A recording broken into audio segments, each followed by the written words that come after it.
नमस्कार, स्वदेश न्यूज की खास पेशकश में आपका बहुत तो स्वागत है। मैं हूं आपके साथ ऋषभ राय। मुख्यमंत्री डॉक्टर मोहन यादव के पास मुख्यमंत्री पद की बागडोर आने के बाद महाकाल की नगरी उज्जैन से क्षेत्रीय उद्योग सम्मेलनों की जिस श्रृंखला का शुभारंभ हुआ, उसकी तीसरी कड़ी के रूप में बीते दिनों ग्वालियर में आयोजित किए गए क्षेत्रीय उद्योग सम्मेलन ने सफलता के नए आयाम स्थापित किए हैं। जी हाँ, हम इसे सफलता इसलिए कह रहे हैं क्योंकि जितनी उम्मीद की गई थी निवेश आया है। और उज्जैन, जबलपुर और ग्वालियर में अब तक आयोजित किए गए विभिन्न रीजनल कॉन्क्लेव के साथ ही मुंबई, बेंगलुरु और कोयंबटूर में किए गए रोड शो के माध्यम से कुल 1,80,000 करोड़ रुपए प्रस्ताव मिले हैं। एक बार फिर आपको सुना देते हैं, 1,80,000 करोड़ रुपए के प्रस्ताव मिले हैं, निवेश के प्रस्ताव हैं, जिससे लगभग 1.5 लाख व्यक्तियों को रोजगार मिलेगा। रोजगार के बड़े सवाल होते थे, अब रोजगार भी बढ़ेगा और 1.5 लाख रोजगार मिलने की संभावना जताई गई है। इसमें कोई दो राय नहीं कि भोपाल में अगले साल फरवरी में होने वाली ग्लोबल इन्वेस्टर समिट की पृष्ठभूमि तैयार करने में इन सभी रीजनल इंडस्ट्रियल कॉन्क्लेव की महत्वपूर्ण भूमिका होगी। यही वजह है कि मुख्यमंत्री मोहन यादव ने साल 2025 को मध्य प्रदेश में औद्योगिक वर्ष के रूप में मनाने की घोषणा की है। मध्य प्रदेश के इतिहास में किसी वर्ष को उद्योग वर्ष के रूप में मनाए जाने का संभवतः यह पहला अवसर है। जी हाँ, मध्य प्रदेश में संभवतः यह पहला मौका है जब किसी साल को उद्योग वर्ष के रूप में मनाया जाएगा। और साथ ही मोहन यादव सरकार की योजना राज्य में नए औद्योगिक वातावरण के निर्माण का मार्ग प्रशस्त करेगी। मुख्यमंत्री का मानना है कि भारत विश्व की तीसरी सबसे बड़ी अर्थव्यवस्था बनने की दिशा में तेजी से आगे बढ़ रहा है और इसमें मध्य प्रदेश महत्वपूर्ण भूमिका निभाएगा। यानी लगातार जो तीसरी बड़ी अर्थव्यवस्था बनने की ओर भारत अग्रसर है, उसमें उस दिशा में मध्य प्रदेश बड़ी भूमिका निभाएगा। मध्य प्रदेश अपना सर्वश्रेष्ठ न्यौछावर करना चाहता है, इसी भूमिका में मध्य प्रदेश आगे बढ़ रहा है। मध्य प्रदेश भौगोलिक दृष्टि से औद्योगिक निवेश के लिए पूरी तरह अनुकूल है। यहां बेहतर रोड और बेहतर कनेक्टिविटी, रेल कनेक्टिविटी के साथ ही पर्याप्त कुशल मानव संसाधन उपलब्ध हैं।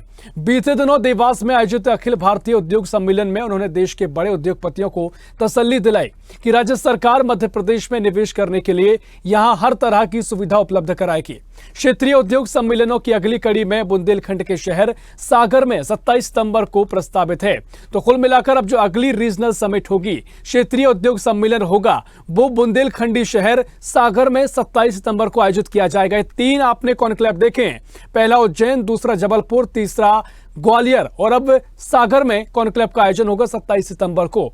सैन्य और शिक्षा के दृष्टिकोण से महत्वपूर्ण सागर शहर भी अब आधुनिकता की दौड़ में सरपट भागने को तैयार है। रोड बेस्ड कनेक्टिविटी जबरदस्त हो चुकी है और हालांकि मध्य प्रदेश में लाल फीताशाही हमेशा की चर्चा का विषय बनी रही और प्रदेश की सरकार नौकरशाह चलाते हैं, लेकिन पिछले 8 महीने के कार्यकाल के दौरान मोहन सरकार शासन और प्रशासन के सम्मिलित प्रयासों से मध्य प्रदेश में निवेशकों के लिए रेड कारपेट बिछाने के नए दौर की शुरुआत हो रही है।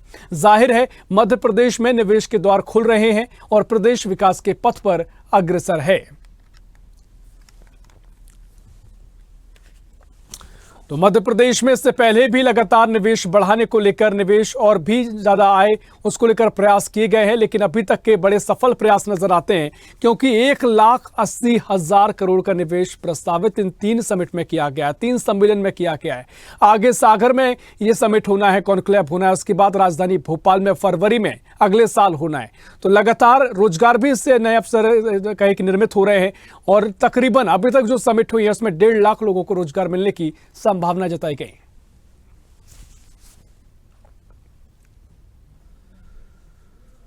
तो मोहन की प्रेरणा 2025 औद्योगिक वर्ष मनाने की घोषणा, निवेशक के खुल रहे द्वार और संभावनाएं रोजगार की भी अपार है।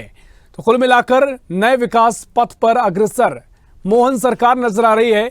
विकास के नए आयाम करते चले जा रहे हैं। तमाम जो विकास के काम पहले रह गए थे उनको पूरा किया जा रहा है और सबसे महत्वपूर्ण कि निवेश के जरिए रोजगार को तो बढ़ाया जा रहा है, लेकिन उद्योग के जगत में भी मध्य प्रदेश अग्रणी साबित हो, ये लक्ष्य तय किया गया है। उद्योग में नंबर 1 पर लाना है मध्य प्रदेश को, कई बार मुख्यमंत्री कह चुके हैं, लेकिन ये सफल प्रयास कितने धरती पर होंगे, जमीन पर होंगे, ये देखना सबसे महत्वपूर्ण होगा। इसी पर हम चर्चा भी करेंगे।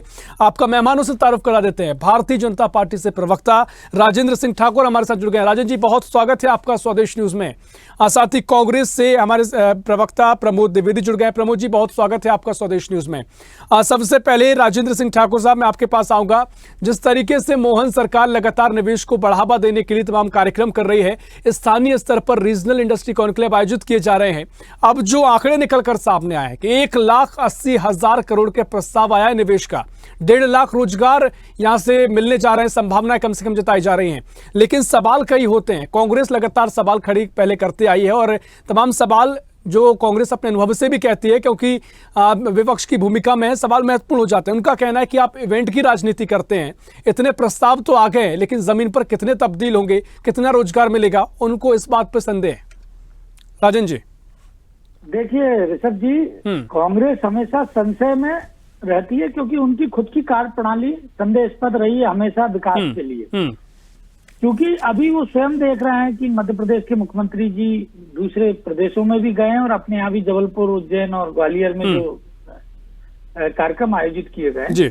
गुना में 1,000 करोड़ की सीमेंट प्लांट के लिए उस दिन एमओयू साइन हुआ है। कोलारस में 103 हेक्टेयर में डिफेंस सेक्टर के लिए एमओयू साइन हो गया है। बूढ़ा डोंगरिया ईसरी में महिला अपडेटेड जो जैकेट फैक्ट्री के लिए एमओयू साइन हुआ है, जिसमें 4,000 बहनों को रोजगार मिलेगा। तो जब और ये कोई एमओयू साइन हुए हैं तो देश की प्रतिष्ठित अडानी जैसी बड़ी कंपनियों ने आकर ये इन्वेस्टमेंट के लिए बोला है, जो सैकड़ों करोड़ का ऑलरेडी पूरे भारत में अन्य जगह उद्योग जगत में जो सबसे बड़ा नाम है। तो इसमें अब क्यों संशय है ये मुझे समझ नहीं आता कांग्रेस को। अब कांग्रेस कहती है कि इवेंट पॉलिटिक्स, तो मैं अपने कांग्रेस प्रवक्ता भाई से पूछना चाहूंगा कि इवेंट इसमें कहाँ नजर आ रहा है उनको। अगर प्रदेश के विकास की बात हो रही है, प्रदेश के युवाओं को रोजगार की बात हो रही है, तो इसको इवेंट क्यों कहा जा रहा है।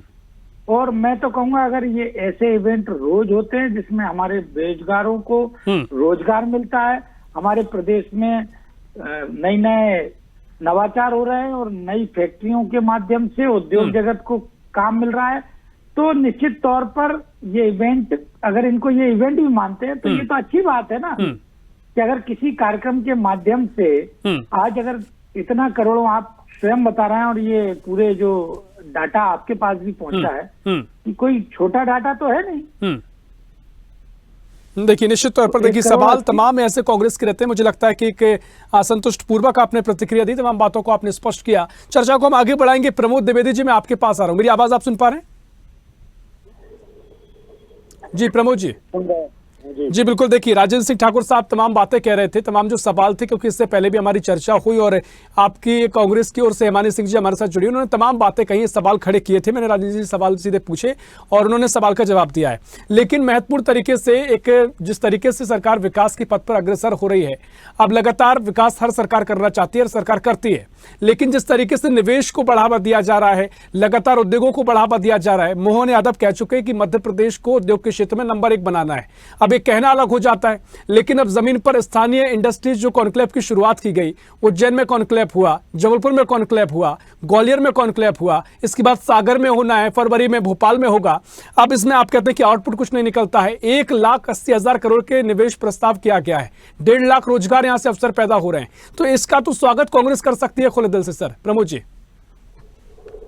पहली बात तो ये कि मेरे मित्र जो भाजपा के प्रवक्ता हैं सरकारी स्क्रिप्ट पढ़ते हैं, जो आपने भी मुझे भेजी है वही की वही स्क्रिप्ट उनके द्वारा भी पढ़ी गई है।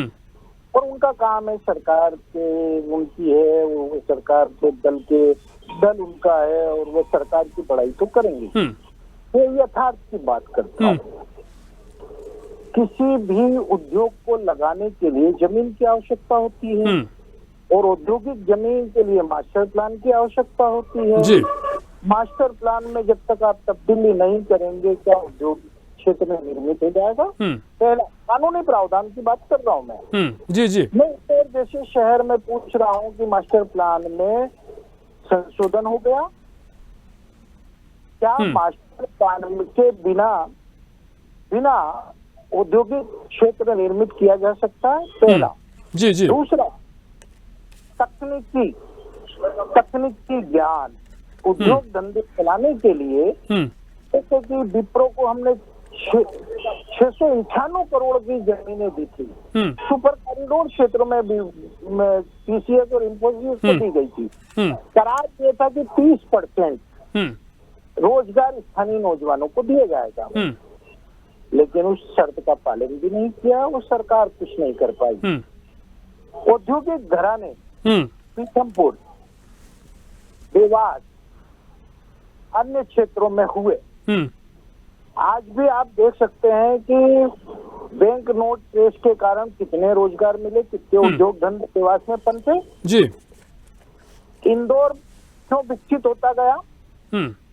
सरकार की उपेक्षाओं के बावजूद, मास्टर प्लान में तमाम प्रकार की व्यवधान उत्पन्न करने के बावजूद इंदौर आगे बढ़ता रहा। लेकिन 20 साल से भी तो आपकी सरकार थी। शिवराज सिंह चौहान साहब ने भी बहुत सारे इवेंट किए। जी। इतना धरातल पर उपयोग में आया, एकल खिड़की कहाँ गई? क्या हुआ? औद्योगिक घराने सीधे सीधे क्यों आरोप लगाते हैं कि उन्हें स्वस्थ वातावरण नहीं मिल रहा है? स्वस्थ वातावरण अगर किसी को मिला है तो शराब ठेकेदारों को। ठीक है, अभी आप, मुझे लगता है अब यहाँ से आपके पारंपरिक मुद्दे शुरू हो जाते हैं, लेकिन प्रमोद द्विवेदी जी, महत्वपूर्ण बात आपने कही, मास्टर प्लान का आपने जिक्र किया, आपने जिक्र किया तकनीकी ज्ञान का। ठीक है, आप बिल्कुल कहिए आपकी बात को, लेकिन आपके जो 2 सवाल आपने कहे उसका काउंटर क्वेश्चन मेरा एक आपसे कि आपने तकनीकी ज्ञान की बात कही, मास्टर प्लान की बात कही। जब इस तरह के निवेश के बड़े बड़े कार्यक्रम आयोजित होते हैं, बड़े बड़े उद्योगपति पहुंचते हैं, मुख्यमंत्री पूरे सक्रिय थे, तो आप अगर ये सवाल खड़े करते हैं कि तकनीकी ज्ञान और मास्टर प्लान का, तो जो पूरे अधिकारी इस पूरी योजना को बनाते हैं, पॉलिसी मेकर होते हैं, क्या उन पर ये सवाल खड़ा होता है? क्योंकि देखिए, वो तो पूरी तरीके से तैयार है। अब कोई सरकार नया कार्यक्रम करने जा रही है, नया एक्शन लेने जा रही है, तो पूरी तैयारी होती है, तो इस पर सवाल वाजिब मुझे सही नहीं लगता है। शिवराज जी सरकार के समय अधिकारी नहीं थे? इन्वेस्टर मीट नहीं हुई थी? क्या भाजपा की सरकार नहीं थी? क्या शिवराज जी और किसी दल के थे? क्या अधिकारी वही के वही नहीं थे जी? या बदलाव हुआ होगा? आपसे मेरा सवाल है, अब आप ये सवाल उनसे भी पूछ सकते हैं। जी जी बिल्कुल, मैं आपका सवाल पूछूंगा, लेकिन जो काउंटर क्वेश्चन था, क्योंकि देखिए वो तो करते हैं, आप भी जानते हैं ना, सरकार आपकी भी रही है, पॉलिसी मेकर इस चीज को आगे बढ़ाते हैं, उसमें कोई समस्या नहीं आती है। नहीं, अब मैंने आपको उदाहरण देके दिया है, क्या बैंक नोट से रोजगार देवास को नहीं मिला और देवास औद्योगिक क्षेत्र के रूप में आगे नहीं बढ़ा? लेकिन सीधा सवाल तो ये ना, आपके सामने प्रस्ताव 1,80,000 करोड़ का, आप इसे नजरअंदाज कर रहे हैं। अरे भैया, फिल्म सिटी बनाने के लिए मुकेश खन्ना जी से करार भी हो गया था। क्या हुआ इंदौर में फिल्म सिटी के लिए? अब आपसे मैं पूछ रहा हूँ, इंदौर में रिलायंस को सबसे सस्ता भूखंड दिया गया था, स्कीम नंबर 77 में। कोकिलाबेन हॉस्पिटल अभी बना है, तो कितने साल बाद बना? 2008 में दिया गया था जमीन। तो सवाल आप तथ्यों के साथ भी तो उठाएं।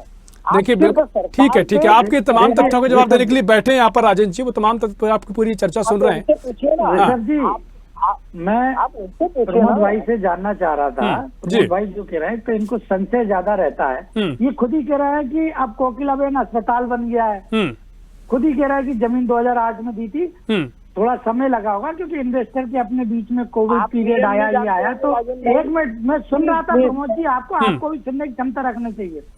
दूसरा, आपने कहा कि बिना तकनीकी उसके हर जगह जो है इंडस्ट्रियल के लिए पहले से, और हर जिले के अंदर जो है, आप जरा तकनीकी ज्ञान आपने अपना भी दुरुस्त कर लें, हर जिले के अंदर एक लैंड बैंक होती है, हर जगह जो है औद्योगिक क्षेत्र के लिए औद्योगिक क्षेत्र बनाए जा चुके हैं। मैं जिस क्षेत्र में रहता हूँ, आपके बराबर ज्ञानी नहीं हूँ, नर्मदा अंचल में भी, नर्मदापुरम में एक पूरा बनाया गया है कॉरिडोर, जहाँ पर कोको कोला की फैक्ट्री आ रही है।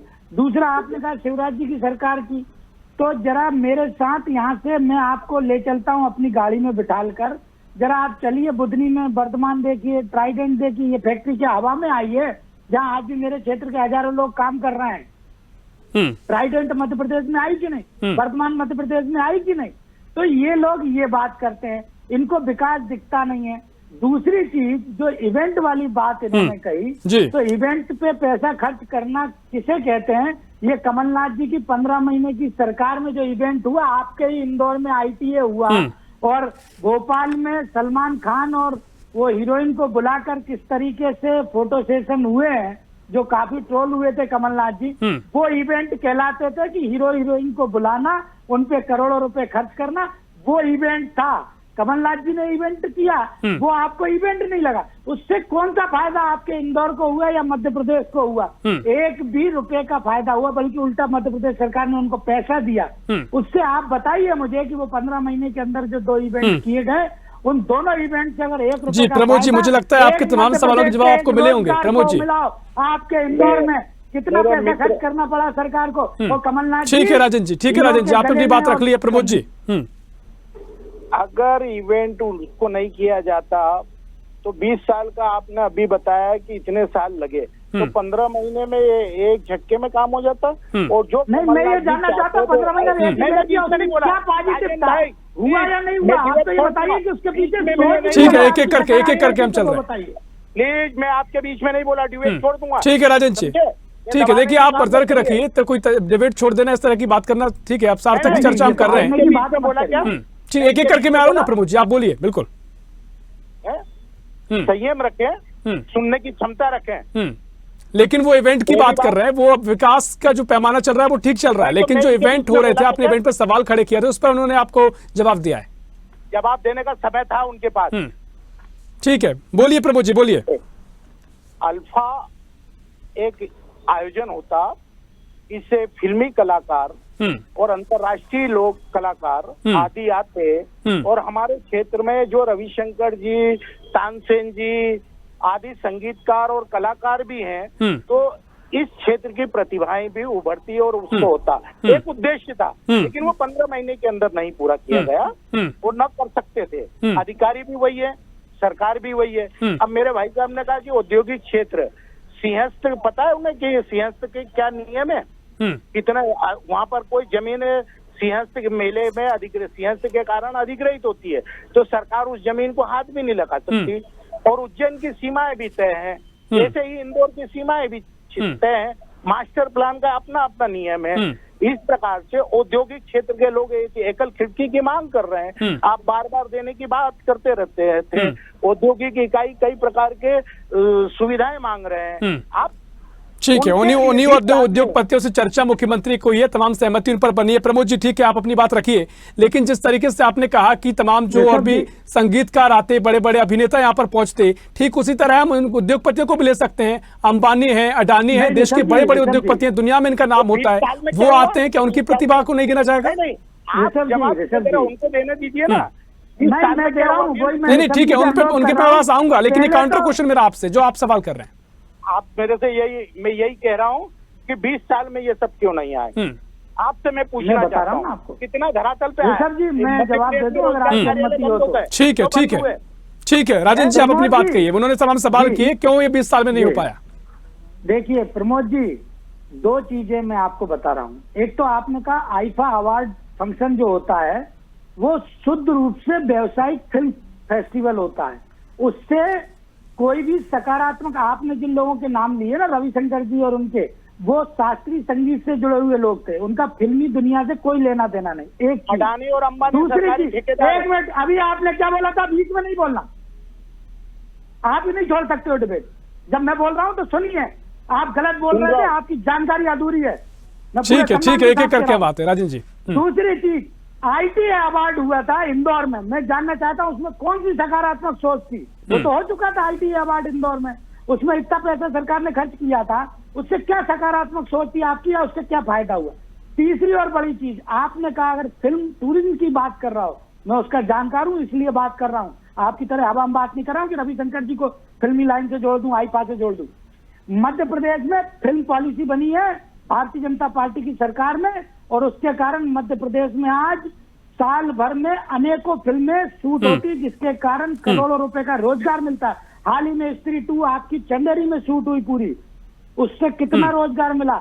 मेरे नर्मदापुरम में महारानी 2 शूट हुआ, फिल्म टूरिज्म की बात कर रहा हूं आपको, उससे 8 करोड़ रुपए स्थानीय कलाकार और लोकल आर्टिस्टों को पैसा मिला था। तो अगर मध्य प्रदेश सरकार ने फिल्म टूरिज्म को बढ़ाया तो ये होता है।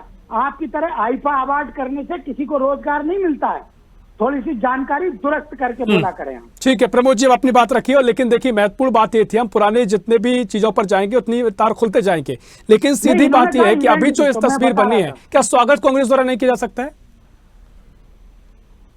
प्रमोद जी, स्वागत रोजगार के आधार पर किया जा सकता था, स्वागत दागदार चेहरों से बच करके काम करना चाहते तो किया जा सकता था।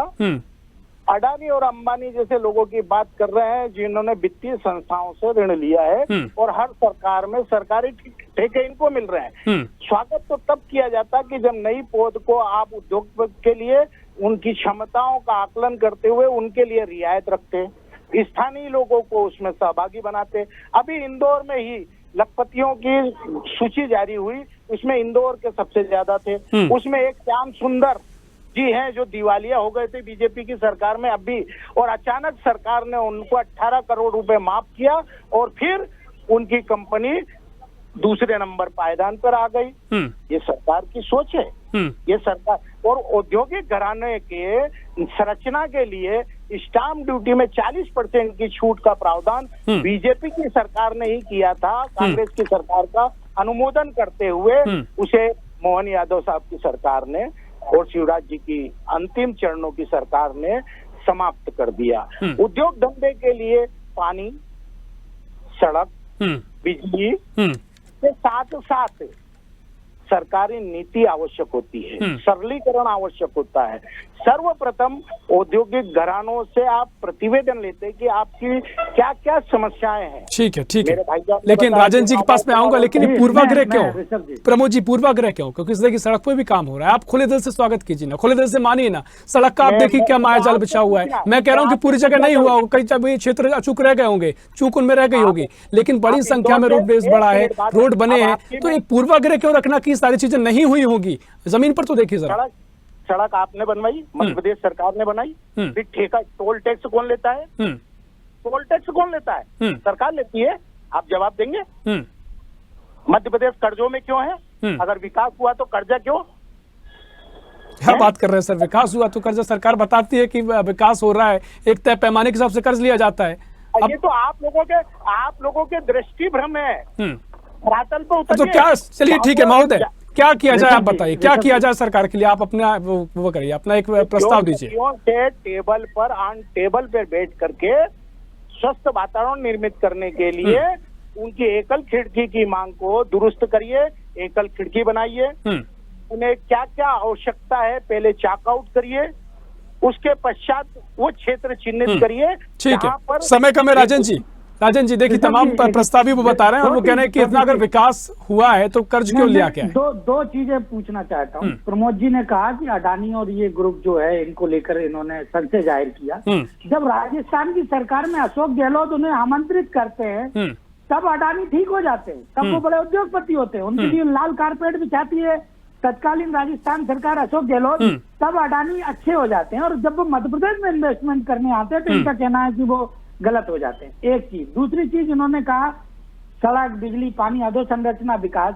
क्या इतने बड़े बड़े उद्योग घराने जब जहां पर इन्वेस्ट करते हैं तो एमओयू में सारी चीजें समाहित रहती है, सरकार हमें ये सुविधा देगी। एमओयू और किस बात का होता है कि सड़क जो ये कह रहे हैं, कहाँ दिग्विजय सिंह की सरकार में गड्ढों में सड़क होती थी, सड़क में गड्ढे नहीं होते थे। आज पूरे मध्य प्रदेश में सड़कों का माया जाल कह सकते हो। ठीक है, हम देखिए पुरानी चीजों पर जाएंगे तो बहुत इस पर लंबी चर्चा हो सकती है। नई बात कर रहा हूँ जो इन्होंने कहा अभी अडानी जी को लेकर बोला कि वो दागदार चेहरों से दूर। अरे तो भाई जब वो राजस्थान सरकार में जाते हैं तो आपके राहुल गांधी की उपस्थिति में अशोक गहलोत उनका लाल कारपेट बिछा के स्वागत कर रहे थे, तब वो अच्छे थे। ठीक है, देखिए लंबी चर्चा इस पर हो सकती है, लेकिन समय हमारे पास इतना ही है। राजन जी देखिए जिस तरीके से आपने तमाम बातें रखी, ठीक है प्रमोद जी आपने जो बातें रखी मुझे लगता है कि बहुत बेहतर और सार्थक चर्चा रही, क्योंकि काफी तार्किक चीजें आपने कही, काफी तथ्यात्मक बातों पर चर्चा हुई है। जो दर्शक वर्ग इस पूरी डिबेट को देख रहा है वो ज्यादा बेहतर तरीके से समझता है और क्या कुछ आपके तर्क हैं वो ज्यादा बेहतर तरीके से जानते हैं। विपक्ष की भी भूमिका है, जब वाजिब सवाल होते हैं कई, क्योंकि जनता से जुड़े होते हैं, लेकिन जो बातें आपने भी कही राजन जी वो भी काफी महत्वपूर्ण है। तो देखना महत्वपूर्ण होगा अब क्या तस्वीर आगे नजर आएगी, जमीन पर कितना रोजगार पड़ेगा। फिलहाल बहुत शुक्रिया करना चाहूंगा आपका राजन जी चर्चा में शामिल होने के लिए। प्रमोद जी आपका भी बहुत शुक्रिया चर्चा में शामिल होने के लिए। तो मध्य प्रदेश में अब रोजगार को बढ़ाने के साथ साथ ही उद्योग जगत में कदम मध्य प्रदेश सरकार आजमा रही है और मध्य प्रदेश उद्योग जगत में बेहतर करने के लिए मध्य प्रदेश नंबर 1 आने के लिए अग्रसर है और इसको लेकर प्रयास भी किए जा रहे हैं, लेकिन जमीन पर प्रयास कितने सफल होंगे ये सवाल, ये संशय कांग्रेस को हमेशा रहा है, क्योंकि विपक्ष की भूमिका में है। तस्वीर क्या आगे नजर आएगी देखना दिलचस्प होगा। फिलहाल इस खास पेशकश में इतना ही। देश प्रदेश की और भी खबरों के लिए देखते रहिए स्वदेश न्यूज। सबसे पहले देश।